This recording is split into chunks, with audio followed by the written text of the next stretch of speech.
Good morning, everybody. Orange J here with another Echoes of Mana video, and today we're going to do our first ever Should You Pull / First Look video at our new unit and new memory gem, Keldric, and aim for the Acorns. I actually think I said that right. So we're going to check out his stats, his skills, we're going to look at him in a trial fight, and I'm going to tell you where I think he kind of falls into the game, and if I would recommend pulling for him.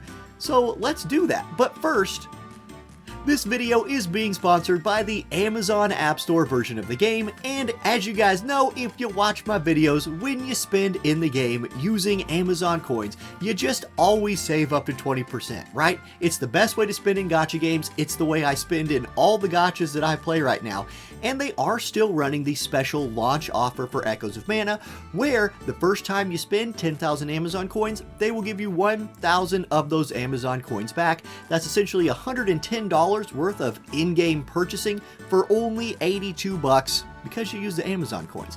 So click the link in the description to this video. I'll pin a link in the first comment here, and when you use my link, like, first of all, just clicking on the link helps my channel out a lot, so please click that link. Secondly, if you purchase some Amazon coins after you click that link, some of the money comes to me. So you can support me as a content creator and, help me out with my sponsors by clicking that link. It describes how to find the Amazon App Store, how to purchase Amazon coins, how to install the game. All the things will be taken care of for you. Back to the video. And seriously, a huge thank you to anybody who even clicks that link. Clicking that link shows Amazon that we have a very healthy, active community here and really helps out my channel. Now, the first thing I want to point out, note the trader points are at 0. That means the pity doesn't carry over. You can see I have 20 trader points right here, and I'm probably done on this banner, which means those trader points are just going to expire and go into whatever that currency is that they go into.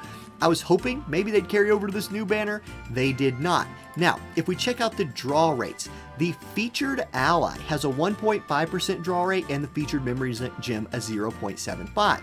That means if you hit a 4-star unit on the poll, you have a 50% chance of that unit being Keldric and a 50% chance of it being one of the other units. Same thing for the memory gem. If you hit the 4-star memory gem, you got a 50% chance that it's the new one, although memory gems are a lot harder to hit. Keep that in mind, and that kind of sucks for this banner if you're predicting what I'm going to recommend. Now, let's look at the details. I want to start, I'm actually going to skip the units. I'm going to come back there. I want to start with secrets or trying to hit the acorn, whatever it's called. Here we go. Aim for the acorn, aka trying to hit the acorn. So, stats on this card. It's an HP strength card as the main stats with nice con and spirit and int. So, physical damage dealing card. Really going to help your physical damage dealers. It's this Aegis skill that's insane. On wind attack, normal attack / skill damage plus 30%. Hello, Reese's best in slot card. I think this is going to just be the bee's knees for all you boomers out there. Oh my god, I'm lame. But I think that's a really, really good Aegis skill. I think it's best in slot for Reese and probably best in slot for our new guy, Keldric.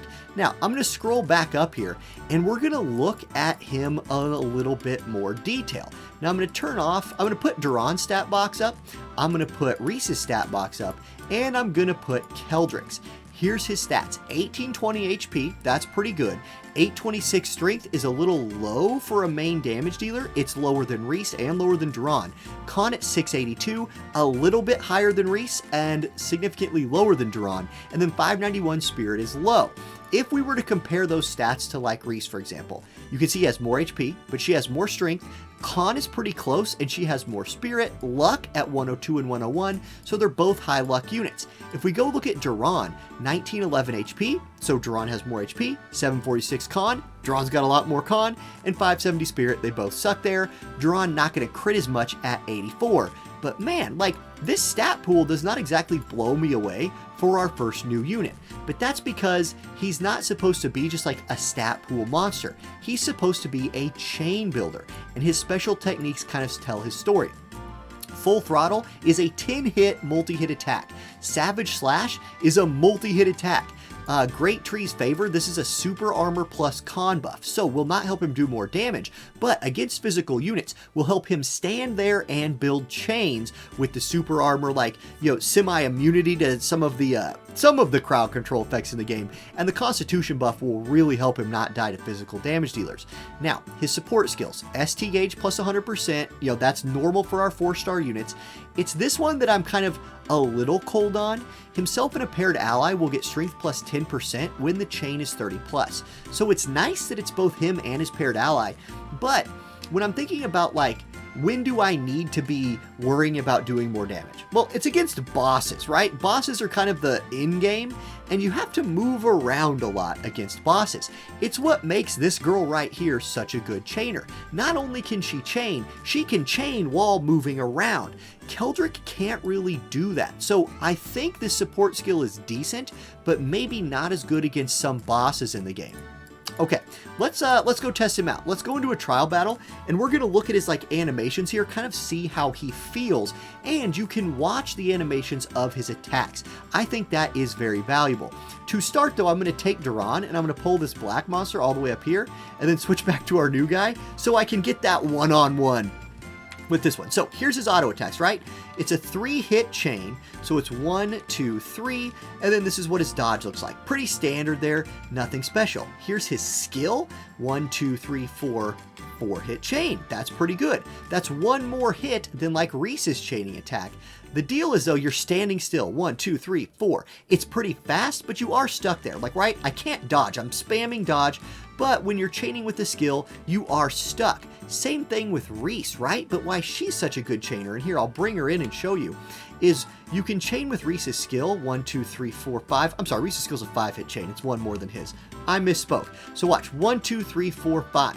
And you're stuck while you're doing that. But what makes Reese such a good chainer is you can chain with your auto and then dodge and chain with your spinning spear, right? And this dude's kind of in my way. But you see how this is chaining? It's a multi-hit chaining attack. So you can do your auto attacks. Goodness, target, the AI targeting. You can click on him to force the target. That's what I'm going to do. So I can be auto attacking, and then I can also dodge into him and dodge up and around, dodge this way, dodge this way. And you see I'm kind of catching him while I dodge. So against those big bosses, this is very useful for your chainers to be able to do. Okay, let me switch back to our main guy here. Let's look at his special technique. This is his like bread and butter skill in my opinion. It is a 10-hit combo. That's enough to give you plus 5% damage just by itself. So if you're in a build, if you have him set up where you can spam this all the time, that's going to be very, very useful. So get in here, build up your special technique bar with your multi-hit chaining attacks, right? And then pop this at the end of a chain, and you can very, very quickly get to that 30 plus mark where you need to activate his secondary support ability if that's what you're going for. So what's kind of my verdict on him? How do I feel about him? I think if you have, okay, let me say a couple things. One, I think if you already have a wind unit right now, this guy's not going to be anything more special than Reese, right? If you already have built up Reese, I would say you're set, right? You have your strong wind unit for now, and I don't know that he's going to bring anything that she doesn't bring. She might even still be better than him, in my opinion. It's that memory gem. I think that memory gem is best in slot for Reese. It's probably best in slot for Keldric too. I would probably go for that. If I was pulling for anything on this banner, it would be that memory gem. And I think it's cool that you can pity it. I didn't know if they'd put anything besides units in the pity. Pity is 20 pulls, so it takes a little bit to get there. And the memory gem rates are a little low, so it's a riskier thing to pull for. But that's my recommendation. If you're saving, continue to stay strong. Save for something later, in my opinion. If you're a wind player, that memory gem's pretty dang tempting. All right, guys, that's going to be the video today. Good luck on your pulls if you're pulling. Remember that Amazon link down in the description and in the comments section, and I'll catch you next time. Peace.